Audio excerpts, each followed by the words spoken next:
Assalamualaikum warahmatullahi wabarakatuh. Perkenalkan, saya Nabila Syururi Areni dengan NIM 2400236 akan menyampaikan materi mengenai dasar-dasar administrasi. Ada 3 pokok pembahasan yang akan saya bahas di video kali ini. Yang pertama ada fungsi manajemen menurut para ahli, yang kedua ada proses manajemen, dan yang ketiga ada keterkaitan antara fungsi dan proses manajemen. Yang pertama, saya akan membahas fungsi manajemen menurut para ahli. Secara umum, fungsi manajemen dikenal dengan sebutan POAC atau Planning, Organizing, Actuating, dan Controlling.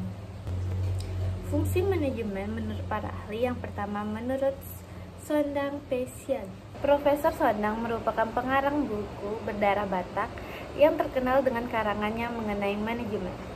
Adapun buku-buku yang pernah ia tulis meliputi manajemen internasional, manajemen strategik, dan eksekutif yang efektif. Yang pertama ada planning. Planning merupakan penetapan tujuan dan strategi yang cocok untuk menjalankan suatu organisasi tersebut. Menurut Profesor Sondang, fungsi manajemen dibagi menjadi 5. Yang pertama ada planning atau perencanaan, di mana suatu organisasi tersebut terlebih dahulu harus merencanakan dan menyusun rencana mereka untuk mencapai tujuan dari organisasi tersebut. Yang kedua ada organizing atau pengorganisasiannya. Ini merupakan pengelompokan anggota organisasi untuk berada pada sub tugas mereka masing-masing. Yang ketiga ada actuating atau penggerakan, di mana disinilah proses organisasi itu dilaksanakan dan tugas-tugas yang telah diberikan tersebut dilaksanakan dengan baik. Selanjutnya ada coordinating atau koordinasi, yaitu pengkoordinasian setiap kegiatan-kegiatan yang dilaksanakan oleh pengurus kelompok agar kegiatan tersebut dapat berjalan dengan baik dan efektif. Dan yang terakhir ada controlling atau pengendalian. Disinilah dilakukannya evaluasi terhadap kegiatan-kegiatan yang telah dilaksanakan pada setiap anggota kelompok. Selanjutnya, fungsi manajemen menurut George Alteri. Menurut George Alteri, pada bukunya yang berjudul Principles of Management pada tahun 1958 mengatakan bahwa fungsi manajemen terbagi menjadi 4, yaitu planning, organizing, actuating, and controlling. Di mana planning yang dimaksud yaitu langkah pertama yang dilakukan untuk menentukan tujuan yang akan dilaksanakan. Selanjutnya yang kedua organizing atau pengorganisasian, yaitu pengelompokan yang dilakukan untuk mengetahui sumber daya manusia yang dimiliki dan mereka dapat diletakkan di posisi atau di tugasnya yang sesuai dengan kompetennya masing-masing. Yang ketiga, actuating atau penggerakan merupakan pemberian motivasi kepada setiap pengurus atau karyawan agar mereka dapat melaksanakan tugasnya secara baik dan efektif.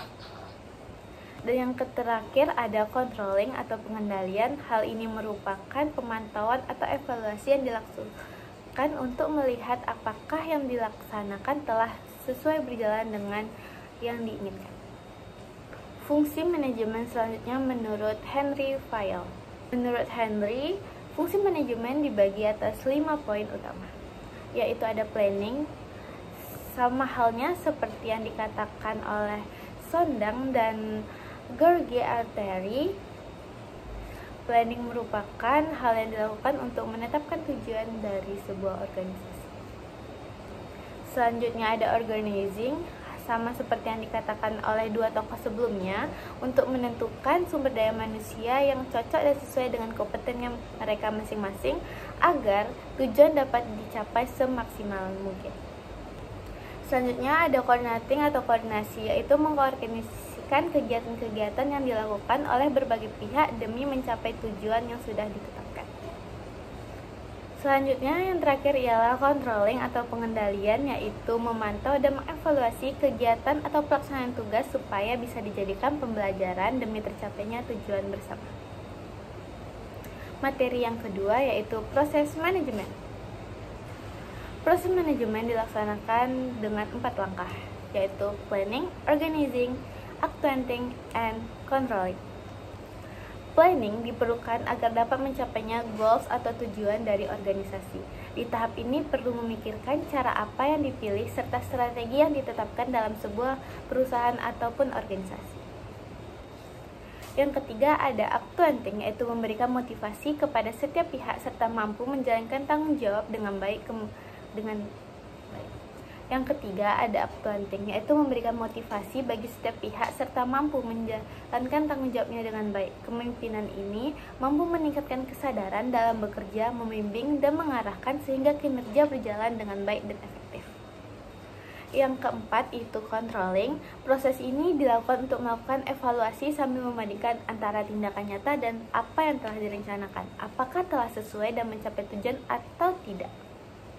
Hal ini dilaksanakan untuk dapat mencapai goals atau tujuan dari organisasi ini dan dapat dijadikan lebih maksimal daripada sebelumnya. Materi yang ketiga yaitu keterkaitan antara fungsi dengan proses manajemen. Seperti mana yang kita tahu, fungsi dari manajemen terdiri dari 4, yaitu planning, organizing, actuating, and controlling. Sedangkan proses terbagi menjadi 5, yaitu identifikasi masalah atau peluang, perencanaan, pengorganisasian, implementasi, dan pengendalian atau evaluasi. Antara itu apa sih yang menjadi keterkaitannya? Ya, keterkaitannya terbagi menjadi 4 pula. Yang pertama adanya integrasi dalam pelaksanaan. Integrasi dalam pelaksanaan merupakan fungsi-fungsi manajemen saling melengkapi dan berintegrasi dengan proses manajemen. Keterkaitan yang kedua ialah proses sebagai kerangka kerja. Proses manajemen yang menyediakan kerangka kerja untuk menerapkan fungsi-fungsi manajemen tersebut. Keterkaitan yang ketiga ada penyesuaian berkelanjutan. Yang dimaksudkan dengan hal ini adalah keterkaitan yang diciptakan akibat siklus berkelanjutan, di mana hasil dari tahap pengendalian dalam proses manajemen dapat mempengaruhi fase perencanaan dalam manajemen. Dan yang keempat ialah tujuan yang terpadu.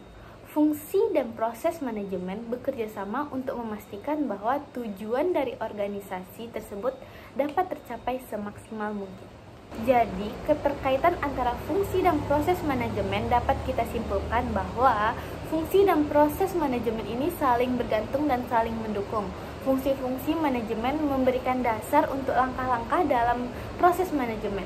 Sementara, proses manajemen memastikan bahwa fungsi-fungsi tersebut dapat diterapkan secara sistematis dan berkelanjutan demi tercapainya suatu tujuan dari organisasi tersebut. Mungkin itu saja yang dapat saya sampaikan mengenai dasar-dasar administrasi, submateri, fungsi manajemen menurut para ahli, proses manajemen, dan keterkaitan antara fungsi dan proses manajemen. Jika ada pertanyaan, boleh ditanya di room chat atau ruang diskusi. Mungkin itu saja yang dapat saya sampaikan. Kalau ada kata salah, saya mohon maaf. Saya akhiri dengan wabillahi taufiq wal hidayah. Wassalamualaikum warahmatullahi wabarakatuh.